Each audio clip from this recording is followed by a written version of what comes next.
소형 SUV를 내놨는데요. 약 2,160만 원은 모던 트림인데요. 야, 현대가 이제 공간 잡는 거에 내부 패키징에는 실력이 있구나. 인도 전용차로 사실상 개발된 차인데 제가 아래 위로 통통 튀어서 움직이는 것 같은 느낌이 받았거든요. 운전하면서. 제가 만약에 싱글 라이프를 즐기는 젊은 사람이라면 나쁘지 않을 것 같아요. SUV 시장을 더 공고하게 해주는 아주 기본 기초 같은 역할을 베뉴가 앞으로 할 거라고 저는 봐요. 이런 차가 조금 더 잘 만들어져서 자신감 있고 예쁘게 탈 수 있으면 참 좋을 것 같은 생각이 들어요. 밖에 35도, 6도에 내리시기 전에 일단 인테리어 가지고 한번 얘기를 해보시죠. 저 인테리어는 뭐 이렇게 아주 독특하거나 영하거나 펀하지는 않은데 전체적으로는 뭐 그냥 기본적인 아주 특색 있거나 아주 뭐 독특하거나 뭐 아주 잘못되지도 않은 뭐 대시보드에 왜 지난번에 제가 어떤 리뷰 때 저 애니멀 그레인, 테크니컬 그레인 이야기했잖아요. 테크니컬 패턴. 근데 이거는 테크니컬 그레인을 집어넣었어요. 조금 더 영해 보이긴 하죠. 근데 저기 뭐 포켓, 저기 포켓에 누가 할아버지 부채 같은 걸로 하나? 딱 좋다고 네. 이렇게. 딱 근데 좋네. 뭐 저런 거 간단하게 넣어놓을 수 있고 뭐 괜찮아요. 그런데 저런 게 있기 시작하면 사실 차가 좀 지저분해지기는 해요. 기본에 충실한 디자인이죠. 네. 저는 이게 되게 생뚱맞아서 이거 뗄 수 있는 거하고 떼보려고 했는데 안 빠져. 저도 아까 뭔가, 해봤는데 안 떨어지더라고요. 탈부착할 수 있게 해놨으면 오히려 더 좀 아, 낫지 않았을까 생각이 탈부착을 들 그걸 정도로. 왜 해요? 아니 그냥 그냥 가져가서 재미로. 패드로 쓰고 그런 만약 용도로 한다면 저게 굉장히 마운팅을 잘해서 그렇죠. 여기서 움직이지 않게 하는 것 때문에 아마 딱딱 잡아지고. 그렇게 잘 안 될 거예요. 이게 뭐 예전 세븐스리드 뒷좌석에 이런 거 이렇게 떼가지고 쓸 수 있게 해놨거든요. 옛날 삼성이나 해가지고. 그래도 저거 그 크롬 같은 걸 무광으로 한 건 좋은 것 같아요. 오히려 좀 고급스러워 보이고. 그러니까 이런 아무튼 뭐 버튼이라든지 클라이밋 컨트롤하는 뭐 저런 것도 그냥 이거 썩 나쁘지 않고 거의 최고급형이라 이 정도 달린 거예요. 아 그래요? 진짜 기본 모델을 보고 싶은데 그 진짜 로터리식. 이런 정도의 차를 살 때 저는 좀 기본적인 거 기본적인 게 어떻게 되어 있는지 그게 더 중요할 것 같긴 해요 사실. 온도 조절 스위치들 중에 오토라는 거 있잖아요. 저걸 오토로 에어컨디셔닝이라든지 이런 걸 다 작동하기 위해서는 저 옵션을 선택하기 위해서는 이 내비게이션을 동시에 선택을 해야 된대요. 현대기아가 세계 선수권대회 1등하는 부분이 특히 국내에서는 그 옵션 기업하기 정말 잘하고 있는 부분인데. 근데 옵션까지 다양화시키면 사실 국내에서 15,000대 팔겠다고 시작한 차인데 이거 바깥에 칼라 매칭까지 포함해 갖고 소위 베리에이션이 얼마나 많겠어요. 그럼 공장에서 만들어내기가 근데 그 부분은 생산 좀 다른 것 효율이 굉장히 떨어질 거예요. 라인이 훨씬 굉장히 더, 복잡할 네. 것 같아.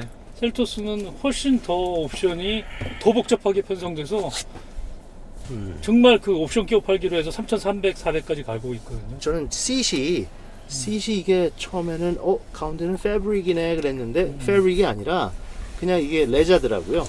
레자에 그냥 패턴만 패턴만 디자인만 이렇게 집어넣은 이거 패브릭 가죽은 같은. 여기는 하나도 없어요. 저는. 이거 전부 다 레자, 네. 이것도 레자, 패브릭이 아니라. 그런데 아까 좀 운전을 해보니까 등에 좀 땀이 차긴 해요. 전부 다 레자니까. 근데 뭐 이 정도 차에 그렇죠. 난 이 정도 이 차에 썬루프가 있다는 것도 사실 그렇죠. 왜 있어야 되는지 잘 모르겠어요. 이 생뚱맞은 저는 이거 처음에 수동인 줄 알고 수동기어 자꾸 넣고 싶어서 손이 자꾸 갔었는데 저도 좀 처음에 그랬어요. 아까 변속기가 운전할 때. 수동 변속기랑 수동인 줄 여기만 바꿨으면 똑같더라고요. 그래요? 원가 절감 전형적인 개념이지만 예쁘잖아요. 별로 전 투톤으로 앞에 인테리어 한 거, 뭐 스티어링 휠에 이거는 뭐 고급 버전이라서 그런지 뭐 크루즈 컨트롤도 있고 다 있는데 저는 사실 그것도 뭐 별로 필요 없을 것 같고 인도 시장에 맞게 또 우리나라의 혼라이프 그냥 베이직한 차로 그거에는 뭐 재밌을 것 같아요. 스티어링 휠을 하나를 개발을 하면 돌려 써야 돼요. 그 이유가 원가 절감해야 되니까. 에어백하고 그렇죠. 이런 그 사람이 운전자가 앉았었을 때 터지는 각도라든지 이런 게 굉장히 중요하기 때문에 충돌시험을 다 하기 하나를 때문에 다 해서 돌려 써야 돼요. 네, 주로 그렇게들 많이 해요. 그래서 휠 사이즈만 조금씩 달라지고 주로 이제 많이 공유를 하게 되죠. 사실은 요거는 휠이 이거 내부공 확보를 위해서 앞에 대시보드를 앞으로 확 밀다 보니까 이 휠이 통상적인 승용차나 SUV보다 조금 더 이렇게 하늘을 보는 식으로 이렇게 누웠어요. 이렇게 핸들이 약간 보통 거보다 약간 이렇게 눕혀 있는 것 같은 느낌. 그거는 이제 저기 맞게 조절하시면 돼요. 아니 이 면이 면이 맞아요. 이거에서 이걸로 온 것 같은 느낌. 인판넬 이걸 앞으로 확 밀다 보니까 이 핸들이 이렇게 된 것 같아. 1톤 트럭 타면은 이렇게 핸들이 이렇게 돼 있잖아. 어? 이게 짧으니까 이게 짧아지니까 핸들이 누워 약간 누웠어. 근데 그게 나쁘진 않아요. 오히려 편해. 그 저기 틸트 하고 텔레스코픽 되잖아요. 다 돼요. 저거 되는 게 신기하다고. 그러니까 이 차에는 난 별로 필요 없어요. 저 틸트 스티어링 휠이 네, 텔레스코픽까지 된다는 건. 틸트 스티어링 휠이 어디서 나온 줄 아세요? 미국에서 이렇게 배가 많이 나온 사람들이 타고 내릴 때 불편해서 딱 한번 레버를 잡아당기면 이게 자동으로 그냥 스프링 작용으로 위로 탁 꺾어지는 그게 제일 처음에 배 나온 사람들 나오라고. 이 틸트 스티어링 휠이 나온 거예요. 그런데 이제는 그게 좀 더 발전해서 틸트도 되고 텔레스코픽도 돼서 자기 사이즈에 딱 맞게 하는 그런 걸 그러니까 이렇게 원가를 철저히 절감하는 차에서 저런 텔레스코픽까지 있다는 것은 기본 기능에는 뭐가 있어야 되느냐에 대한 소위 본사, 원가팀, 뭐 공장 구매팀, 생산팀, 개발팀, 디자이너의 합의가 있지 않으면 저게 굉장히 어려운 끝까지 싸우는 거잖아요. 뭘 넣고 빼고 넣고 빼고. 그렇죠. 어물쩡하게 만든 데가 없어요. 근데 진짜- 확실하게 빼면 빼고 있을 건 확실하게 넣고. 헤드레스트도요. 분리형으로 한 거 보세요. 이거를 일체형하면 싸잖아요. 그렇죠. 근데 뭔가 스타일이나 기본적인 이슈에서 이렇게 하자고 합의를 한 거야. 대신에 뒤는 딴 건 싹 근데 없애버리고. 내장 플라스틱은 우레탄은 한 군데도 없어요. 없어요. 그냥 그런 거 안 해. 제일 하드 싼 플라스틱. 네, 제일 싼 플라스틱으로 그거 뭐 그냥 괜찮다고 통일을 생각해요. 쫙 했더라고요. 네. 컨셉이 예. 엔트리 세그먼트의 진짜 SUV는 아니지만 SUV 룩 그거를 딱 SUV 느낌. 정하고 음. 그걸 잘 만들어 나가는데 사실 회사에서 이 컨셉을 중간중간 자꾸 리마인드를 해줘야 돼요. 처음에는 공장에서. 토끼를 만들려고 그랬는데 나중에는 뭐 여우가 나오는 경우도 있어. 그러니까 이걸 자꾸 이 차는 이런 컨셉이야. 중간 그거를 잘 해서 그거 다 엔지니어 욕심이거든요. 아, 이게 차가 되려면 이거는 있어야 돼. 이거 써야 돼. 엔지니어들이요? 그거 잘 잡아야 돼. 아니 그 마케팅에서 자꾸 넣어달라 그러죠. 그것도 있어. 국내 영업에서 맞아요. 중간에 이거 넣어줘요, 저거 넣어줘요. 그거 잘 잡아야 돼. 딱 하고 여기까지야. 아까 제가 선이라고 그랬잖아요. 선을 딱 잡아서 요것만 가자. 오케이? 하고 그걸 끝까지 지킨 차 같다는 생각이 들어요. 이건 이제 ACC 뭐 당연히 이런 게는 당연히 없고요. 그냥 차선 유지 정도만 있는데 뭐 전체적으로는 하여튼 너무 심플해서 뭐 그 소재감도 뭐 고급스러운 데는 없기 때문에 이거 고급을 굳이 따질 이유가 없이 기능적인 정말 폼스 팔로우 펑션 그 기능 그런 점에서 뭐 베뉴는 그냥 눈으로 보면 다 알 수 있는 기능들이라 어떻게 보면 또 굉장히 편리한 또 특별할 것도 없어요. 네. 그냥 아주 기본에 충실한 생각을 굉장히 많이 한 차예요. 그 콘솔도 아까 말씀하신 대로 네. 잘 만들어 놓고 생각을 굉장히 많이 넣었어. 솔직히 이거 우리가 날씨가 더워서 밖에 나갈 생각을 안 해. 네. 이거 해보고 싶었는데 이거 보세요. 지금 맨날 말씀하시는 거, 이 앞에 색깔이랑 이 옆 색깔이랑 그 색깔이 달라. 이거랑 재질도 다 달라요. 안 맞아. 이게 더 싸. 이 재질이 더 싸. 재질도 안 맞아. 아니 근데 재질이 옆에는 애니멀 그레인이잖아요. 그리고 앞에는 테크니컬 그레인. 네, 그러면서 옆에는 애칭이라는 광이 좀 덜 나는 거를 조금 약하게 한 것 같아요. 그래서 색깔도 조금 다르고 하여튼 뭐 광도 한쪽이 더 나고. 근데 뭐 이게 가죽 아니에요? 저건 레자 아닐 거예요. 야 이거는 레자 저건 가죽일 거예요. 이건 가죽이야. 이거 약간 그 플라스틱 우레탄으로 된 근데 거는 가죽도 벗겨지는 그런 데가 있잖아요. 그 왼쪽하고 오른쪽하고 가죽 재질 달라. 느낌은 야, 이제는 나보다 트집을 더 잡으시려고 그래. 그러니까 요 기본 소재도 차다 보니까 저거 신경을 안 쓰는 거야. 그러니까 핸들 만드는 회사에서 가죽을 쪼가리 갖고 와갖고 원가 절감하기 위해서 쪼가리 조각 천 이어가듯이 일부러 저러지는 않았을 거 아니야. 근데 이 스티치 같은 거는 깔끔하고. 예. 이게 기본 실력이죠, 이런 게. 하여튼 자 인고의 찜통에 나가서 디자인과 아까 말씀하신 에어로다이나믹 얘기 좀 해보시죠. 네. 내리시죠.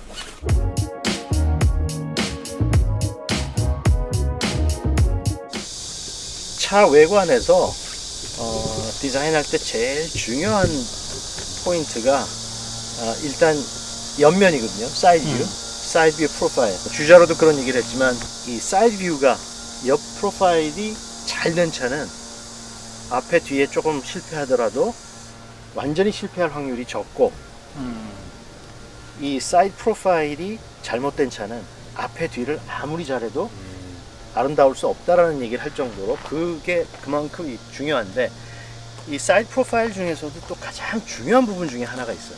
그게 바로 카울이라고 하는 이 후드하고 만나는 윈실드가 만나는 카울 부분. 포인트. 이 카울이 굉장히 중요한데 왜냐면 대부분의 차들이 뭐 미드집이라든지 리어 엔진 빼놓고는 힘을 생산하는 엔진이 앞에 있고 거기서부터 이제 패신저가 타는 이 윈실드하고 연결되는 이런 부분 여기가 힘을 느끼게 해주는 건데 후드 앞에서 시작해가지고 카울로 가면서 푹 꺾어지고 윈실드가 올라가는 것 같은 느낌. 저는 이 차는 뭐 앞에나 뒤나 특별히 뒤는 나쁘지 않아요.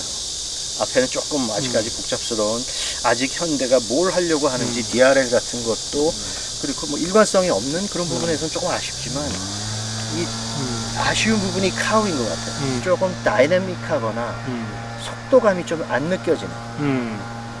그리고 이 윈실드의 앵글, 그다음에 옆에서 봤었을 때 rear backlight, 그래서 뒤에 유리, 그거의 그 앵글이 거의 비슷한 앵글. 그 차가 한쪽으로 이렇게 기울어져 있거나 차라리 이렇게 돼 있으면 방향 감각 어떤 방향으로 가겠다는 걸 느껴지는데 이건 조금 그게 부족하지 않나? 서 있어도 날려나갈 것 같은 느낌의 차가 있고 어떤 차는 달려도 그냥 서 있는 것 같은 느낌이 드는 차. 근데 이건 조금 엑스테리어에 있어서는 달려도 좀 서 있을 것 같은 느낌의 차. 뭐 그런 용도는 아니지만 그래도 조금은 그렇게 보이는 게 조금 사람들한테 호기심을 더 줄 수 있지 않을까. 이런 윈실드를 앞으로 좀 세웠으면 오히려 뭐 지프나 그런 형태.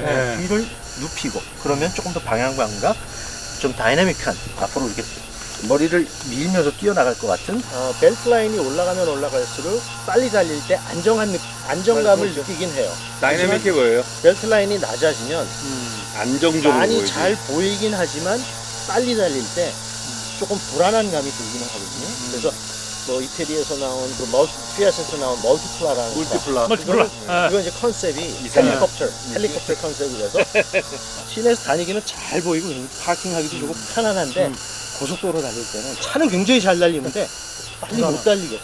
왜냐면 달릴 때 벨트 라인이 너무 낮아서 낮으니까. 길이 다 보이니까 무서워서. 무서워져요. 그래서 맞아. 그래서 스포츠카들이 다 벨트 라인이 올라가죠. 깊게 들어가고 이 글라스가 이게 좁아지는 이유가 왜냐면 이렇게 좁아지면 사람이 빨리 달려도 그런 느낌이 없어요. 요새 C필러 가지고 막 뭔가를 막 사람들이 하는데 여기는 어떻게 선을 나누고 투톤을 만들기 위해서 그런 거 굉장히 많이 하고 그루브를 주고 저는 이거 C필러 가지고 갑자기 너나 나나 다 하는 거 보고 어떤 느낌이 들었냐면 건축가 중에 제가 좋아하는 건축가인데 그 안도 타다오라고 옛날 복싱 선수 출신이에요. 근데 안도 타다오가 그 노출 콘크리트를 쓰거든요. 근데 노출 콘크리트를 쓰면서 그 거푸집을 튀어낼 때 동그라미가 하나 둘 셋 위아래 이렇게 해가지고 들어간 그 노출 콘크리트를 시작을 했는데 그 패턴을 요새는 너나 나나 그냥 좋은지 나쁜지 그냥 뭐 따라서 다 하잖아요. 너나 나나 다 C필러 가지고 뭔가를 해보자. 조금 유니크하게 나만의 뭔가를 좀 찾았으면 좋겠어요. 테일 램프에 여기서는 그 새로운 터미널로지가 있는데 뭐죠? 렌티큘라 램프요? 렌티큘러? 렌티큘라 램프라고. 전 처음 들어보는데 하여튼 여기 그 라이팅이 불이 들어오면 조금 이렇게 뭐 보석같이 여러 가지 이렇게 그 안쪽에 필름을 붙였어요. 대단한 건 아니고 대단한 안에 건 램프가 아닌데 있고 바깥에 이건 세계 필름을 최초라고 붙여갖고. 하는 것 같아요. 근데 뭐 오케이. 하여튼 그런 디테일 근데 이거 아까 이제 저희 그 얘기했었던 게 이게 이제 고급형 중에 고급형이라 17인치 휠이 들어갔는데 그래도 그나마 좀 당당한 체형 모습이 사이드뷰에서 보이는데 이게 이제 기본이 15인치 대부분 15인치거든요. 15인치가 들어갔을 때 프로포션과 15인치 느낌이- 들어가면은 완전히 땅에 주저앉은 것 주저앉은. 같은 느낌? 그런 느낌이 들 것 같아요. 그리고 또 인도에는 14인치도 들어가거든요. 네, 네. 휠은 큰 휠을 끼면 무조건 차는 다이내믹해 딱 보이고 하고 힘이 있어 보이는 거는 그건 뭐 다들 차를 사서 튜닝을 하는 사람들은 제일 기본적으로 제일 먼저 시작하는 게 휠. 휘나 보는 거지. 네, 휠 크게 하는 거. 저는 밑에 여기 이 트렁크에 이 트렁크 플로어가 트렁크 바닥이 물론 짐을 많이 실기 위해서는 푹 내려가 있으면 좋은데 이건 2단으로 내릴 수도 있고 올릴 수도 있는데 이렇게 올려 있으면 짐을 싣고 내릴 때 훨씬 편해요. 그렇죠. 그리고 풀 플랫을 만들 때 딱 높이가 맞죠. 이제 의자를 접으면 의자로 플랫이 되는 거 그거에 대해서는 훨씬 유리하죠. 이렇게 올릴 때. 그렇지만 더 짐을 큰 걸 실을 때는 이걸 아마 내려서 이렇게 하면 훨씬 뭐 깊어지는 거. 요것도 떼고. 네. 그러니까 그런 이런 패키지는 되게 신경을 잘 썼던 네. 뭐 좀 마무리나 조립 품질은 생각보다 좋더라고요. 단차도 그렇고. 휠 안에 하우징을 전체 플라스틱으로 커버를 하지는 않았어요. 근데 뒤에 아마 돌이 튀는 부분 이거는 플라스틱 범퍼 안쪽에 플라스틱을 좀 넣은 걸 대서 하긴 했는데 조금 아쉬운 거는 여기서 보시면 구멍 뚫려 있어요. 이게 덜렁덜렁 저도 지금 우리 그래서- 오다가 사고 냈나 생각. 아니 거기까지만 플라스틱 조금만 더 네. 연결하면 저게 딱 막힌 것 그렇죠. 같으면 네. 더 튼튼해 보일 수 있는데 저는 이거 아까 탔다가 뒤에 탔다가 내릴 때 다리가 걸리는데 여기가 굉장히 각이 딱 다리가 걸리더라고요. 한번 타보세요. 그냥 자연스럽게 내린다고 문을 닫았다가 열고 닿네. 다리가 이게 걸리죠. 딱 다리가. 근데 그게 좀 각이 부드럽지 않고 조금 여기 꽉 눌러. 예, 이게 좀 아이스. 네. 내릴 때 조금 아플 기본적으로 것 같아요. 이것 때문에 다리가 가슴에 한계가 있어요. 더 못 내려가. 네. 차에서 다리를 바깥으로 뻗어가지고 내리니까 거기가 닿죠. 그러니까 그거는 이 H 포인트하고 이 정중앙 C의 이 센터 포인트하고 여기까지의 거리거든요. 거리가 꽤 꽤먼 거예요. 먼. 네, 네. 그래서 이건 사실은 락커인데 락커라 그러는데 진짜 락커는 이 안에 있거든요. 이건 플라스틱으로 락커를 커버를 된 건데 이거를 조금 더 집어넣었으면 그런 부분을 조금 해소할 수 있지 않을까. 저는 이 차 중에서 제일 조금 마음에 안 드는 뷰 여기서 보면 이 후드의 길이 아까 얘기했던 후드의 길이하고 윈실드의 길이 그게 비슷해서 무슨 장난감 같다는 느낌 그런 조금 느낌이 들고 앞이 굉장히 플랫한 느낌 뭐 그릴은 베르나 그런 느낌이 네. 조금 있긴 한데 하여튼 변하겠어? 자 이제 현대는 캐스케이드 그릴 뭐 이렇게 뭐 얘기해요. 캐스케이드는 이름도 너무 많이 바뀌어서 뭐 예. 폭포 내려오는 그런 건데 그릴 하나 가지고는 아이덴티티를 뭐 BMW가 키드니 그릴을 하는 것처럼 가려고 하는데 근데 사실 아이덴티티가 만약 찾는다고 하면 그릴 하나 가지고는 아니거든요. 옆에 벨트 라인도 있고 전체 프로포션도 있고 헤드램프라든지 DRL이라든지 여러 개가 있는데 현대는 아직까지는 이 그릴 하나밖에는 없는 것 같아요. 그릴 이 겉의 형상. 근데 이것도 계속 지금 바뀌어서 언제 다음 나올 차가 어떻게 또 바뀔지 잘 모르겠어요. 현대 또 주장은 이게 리틀 팰리세이드다 해서 이 눈썹 분리시킨 헤드라이트와 뭐 네. 이거 주행 주행 현대 S 특징이잖아. 코나도 그렇고 이거 분리시켜갖고 이렇게 하잖아. 네. 뭐 다는 지금 아닌데 위를 예. 작게 하고 밑을 크게 하는 거 그거는 앞모습이 알겠어요. 팰리세이드 근데 느낌이다 뭐 해가지고 약간의 요번에 요 그릴 그 십자형 그릴 같은 것도 약간 그런 느낌이다 뭐라고 주장을 해요. DRL이 처음에 나온 게 북유럽 때문에 나왔거든요. 낮에도 어두우니까. 아니 어둡지 않을 때도 헤드램프를 켜고 다니는 법규를 했더니 사고가 교통사고율이 훨씬 줄어들었어요. 그래서 그걸 이제 전 세계에 다 적용을 하기 시작한 게 이제 DRL. 그런데 DRL이 낮에 다니는 거 보면은 DRL만 보이잖아요. 앞에서 그렇죠. 주로. 그게 지금 현재는 다른 건 위아래로 그렇죠. 이거는 팰리세이드는 네모나게 그렇게 돼 있고요. 이것저것 예를 들면 뭐 르노 삼성 같은 경우에는 딱 자기네 어떤 아이덴티티가 있고 이렇게. 볼보도 토로의 망치 딱 아이덴티티가 있고 현대는 아직까지도 좀 찾아가는 것 같아요. 아, 이건 엔진 커버도 굉장히 조금만 커버를 했네. 그래도 여기도 부직포가 들어가네요. 소음을 조금이라도 줄이기 위해서. 하여튼 엔진 뷰티피케이션은 하려고 하다가 가격 줄여 해가지고 하려고 하다가 만 것 같은 느낌이 좀 들긴 해요.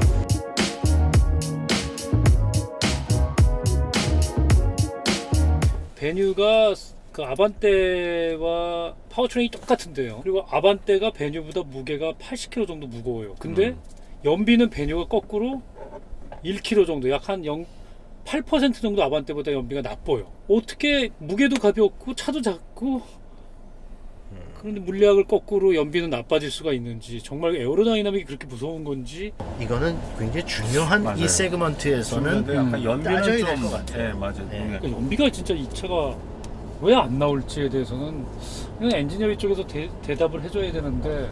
에어로다이내믹이 좀 아니다 보니까 공기 저항 그 손실이 좀 많은 것 같고요. 근데 그 이 차가 수동이 있잖아요. 있어요. 수동이 이 차는 지금 CVT고 네. CVT하고 수동하고는 연비 차이가 별로 안 날 거예요. 아마 오히려 더 좋다고 그래요, 이게 CVT가. CVT 가? 네, 어, MT 일단 보다. 연비는 수도 있죠. 일단 수동이 조금 아주 근소하게 조금이라도 더 좋게 나왔는데. 그러니까 연비 쪽에서는 아직까지 이건 조금 미스터리. 미스터리예요. 자, 하여튼 저 오늘 폭염 경보 속에 36도 밖에서 젖어가지고 이제 들어왔는데, 베뉴 한 줄 평 한번 해보시죠. 전체 우리나라 자동차 등록 대수 가운데 20대, 30대가 소유하는 차 등록 대수가 2017년도에 405만 대로 피크를 했대요. 그리고 2018년도에 395만 대가 꺾어졌다는 거거든요. 처음으로 꺾어진 거예요. 이거는 굉장히 뭔가 변곡점에 왔다는 생각이. 필요하면 공유로 가고 돈도 많지도 않지만 돈이 있더라도 각종 취미 활동, 덕후 활동 그런 데 쓰고요. 결국은 젊은이의 차로 나왔는데요. 이 베뉴는 인도 시장의 4m 제한 때문에 앞으로 차를 키우기 어려울 거예요. 근데 차를 못 키우면 어떤 문제가 발생하냐 하면 세대를 거듭할수록 차값을 올릴 명분이 없어요. 요 미니스 SUV 위에 있는 서브 컴팩트, 코나나 트랙스 이런 것들은 분명히 신차가 나오면서 조금씩 커질 거고 값을 올릴 거예요. 계속 이 차가 존재한다 그러면 이 차의 값은 물가순위 관계없이 거의 고정될 거야. 옛날에 프라이드가 80년대 말에 나와서 한 15년 뒤에 클로즈 할 때까지 값이 거의 똑같았던 것처럼, 그래서 물가가 몇 배가 올라갔는데, 결국 제 결론은 뭐냐 하면 이 베뉴는 대한민국의 지난번에 프라이드를 대체하는 거의 국민차 같은, 그래서 사회 첫 차로서의 의미도 있고, 혼라이프가 젊은 사람만 혼라이프가 아니다 이거예요. 나이 드신 분도 혼라이프가 많으시거든. 그분들도 운전을 할 수 있다면 이런 차를 타야 되는데, 예를 들어서 안전하면 좋겠다, 고급스러우면 좋겠다. 근데 그분들이 뭐 성능이나 딱히 연비까지 안 따질 것 같은데, 그러면 예를 들어서 4륜구동이라 그러면 프로펠러 샤프트를 넣어서 4륜구동 하려고 그러면 공사가 크니까 원가 올라가고, 지금 스즈키 짐니가 하는 것처럼 뒷바퀴 두 개다가 모터를 그렇죠. 넣어서 그런 사람이다. 로직에 의해서 사를 할 수 있거든요. 그건 하이테크도 아니에요, 그거는. 그러면 그런 사양을 집어넣고 고급 사양에서 값이 조금 올라간다 할지라도 그런 고령자 옵션의 하이 트림료 만드는 것이 좀 오히려 더 가능성이 있지 않은가. 그렇죠. 시장을 더 크게 볼 수 있는. 그러면 시장이 굉장히 저는 커질 수도 있다고 봐요. 자동차계가 지금 놓치고 있는 게, 아까 20, 30대 그 차량 구매가 감소한다고 그랬잖아요. 근데 통계에 하면 지금 50대, 60대 차량 구매는 급속 증가하고 있어요. 맞아요. 근데 그들을 위한 옵션 개발을 좀 안 하고 있어. 그건 수입차에 맡기고 그건 그랜저 하시라고 그래. 근데 그랜저 하신 분들이 계시겠지만 자금이 여유가 충분치 않다면 이런 거 사서 그냥 타고 다니는, 재미있게. 그러려면 이 차도 이제 고령화 옵션을 개발해서, 그렇죠. 뭐 스위치 누를 때 딸깍딸깍 소리가 난다든지, 이 창문 올라갈 때 다 올라간 거 확인해주기 위해서 딸깍 소리가 난다든지, 아니면 저기 계기판에 글자를 키운다든지, 뭐 이런 걸 해갖고 젊은이를 위한 차이기도 하지만 고령 은퇴 사람들을 위한 차로 해서 국민차가 될 가능성이 있다. 저는 그렇게 생각합니다. 사이즈 때문에 차값이 올라가지 않는데 한계는 물론 있을 수 있지만 네. 제가 생각할 때는 이 정도 사이즈에 좀 럭셔리한 버전을 만들 수 있잖아요. 네, 에스턴 마틴에서 한번 경차 나온 적이 있었잖아요. 네. 갑자기 이름이 기억 안 나는데. 나도 이름이 기억이 안 나. 본 적이 없어서. 저도 사진만 봤어. 모토쇼에서만 보고. 실패했지만. 제 한 줄 평은 맞아.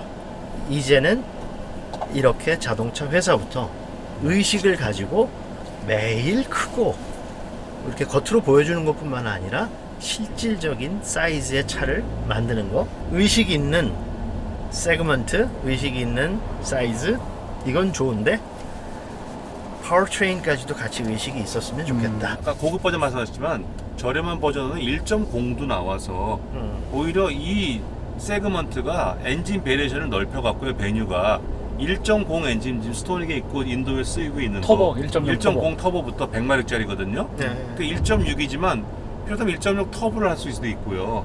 그러면 200마력까지 올라가잖아요. 그럼 오히려 그 상태에서 그냥 트림 레벨을 넓혀갖고 그러면 충분히 국내에서도 연비가 바닥 세그 연비가 아니라 바닥 세그먼트를 충분히 형성할 수 있지 않을까. 수요가. 근데 저는 이 차가 이 베뉴가 인도 전용차라고 딱 봤을 때 이거 뭐 한국에 팔 생각이 없는 건데 사실상이라고 접했다가 생각보다 굉장히 잘 만들고 차체 실내 공간도 좋아서 그리고 뭐 내장도 뭐 이 정도면 그리고 너무 간결하게 인테리어도 꼭 필요한 것도 잘해서 참 마음에 들었는데 일본에 이제 그 실버 세대들이 많아지면서 옆 나라 좀 관계도 안 좋지만 실버 패키지로 예를 들면 한 2,500에서 3,000 사이에 뭐 알칸타라 패키지. 그러니까 은퇴한 65세 이후에 70대 정도의 생애 마지막 차로 고급스럽게 작은 SUV를 만들어줬으면. 지금 이 트윅스 튜닝 보면은 다 젊은 사람들을 위한 튜닝이에요. 일본이 그 고급 경차 200만 원, 2천만 원이 넘는 고급 경차가 결국은 그 실버 세대, 단가이 세대를 타겟으로 했다고 해서 성공을 거둔 것처럼 고객 충성도를 높이는 맞아요. 트림을 만들어주면 저는 자꾸 이게 혼라이프는 노인도 맞지 않습니까? 노인도 맞는데 싱글 온 노인 많죠. 네, 많잖아요. 그때 그런 사람들을 위해서 딱 탔을 때 베뉴 갑자기 뭐 알칸타라 가죽에다가 막 가죽 시트도 너무 좋고 뭐 내장재도 그랬을 경우에 느끼는 현대기아가 뭐 돈이 그게 될지 안 될지는 알 수 없죠. 저는 분명히 이 젊은 층 좀 더 높고 인구도 적은 젊은 층 대상보다는 맞지 않을까. 트윅스는 다 그냥 그러니까 뭐 현대기아에 계시는 분들이 그렇게 먼저 가실 용기나 고민은 안 하시는 것 같아요. 그러니까 그냥 해서 돈 되는 게 있으면 가져오는 건 잘하는 것 같은데 그런 부분들은 굉장히 아쉬운 부분인 것 같아요. 베뉴가 생각보다 하여튼 굉장히 정성도 좋고 잘 만들어진 차인데 어떤 사람에게 추천을 할까? 그럼 그때는 답이 안 나오더라고요. 이 차를 첫 차로 첫 차냐 마지막 차냐 그것이 문제. 오히려 전 마지막 차로 더 추천을 하고 그런 옵션만 나이 있다면 드신 분한테는 추천할 수 없지. 그치 현재 첫 차와 마지막 차를 같이 할 수 있겠네. 또 슬프다 마지막 차. 그럴까요? 마지막 차는 영구차. 저희가 베뉴 결국 리뷰를 해보면서 혼라이프는 결코 20대 30대만을 위한 게 아닌데 아직도 그런 마케팅 한계에 갇힌 부분은 좀 아쉽다. 또 그런 시각으로 새로운 시각으로 베뉴 리뷰를 해봤습니다. 다음번에는 베뉴와 급이 다른 하이클래스 셀토스. 하이클래스예요? 네, 마케팅 용어가 하이클래스거든요. 치토스. 나 그 치토스라는 나오지 모르겠어. 치토스 먹는 사람인데 그래, 진짜 그 먹으면서 해야 되겠어. 치토스 먹으면서. 이 치토스는요. 셀토스, 치토스. 이달 초에 우리 남현측 운전하는 남현수 기자가 이 베뉴 타고 와서 시승기를 쏘놨는데 뭐 한 줄평 단점에다가 통풍 시트가 없다고 써놔서 제가 뭐라 그랬어요. 야, 통풍 시트가 엔트리카에 통풍 시트까지 달려면 뭐하러 그 차 사냐. 맞아. 뭐 투싼을 하든지. 저도 뭐 그런 실수를 경험했지만 초창기 자동차 기자들이 맞는 오류가 자기 차로 아반떼나 그리고 소나타 잠깐 타본 사람들이 갑자기 BMW 3 시리즈 5 시를 타보고 나서 야 이거 현대기아 찬다 쓰레기야 막 이런 얘기 많이 해요. 그게 정말 어떻게 보면 그 기레기 소리 듣는 일 중에 하나거든요. 격이 다른 차를 완전히 갖다가 비교를 해놓는 경우. 여기에 통풍 시트까지 바라면 뒤에 에어덕트 달아야 되고 뭐 뒷자리 열선 이러기 시작하면 이게 엔트리카가 아니라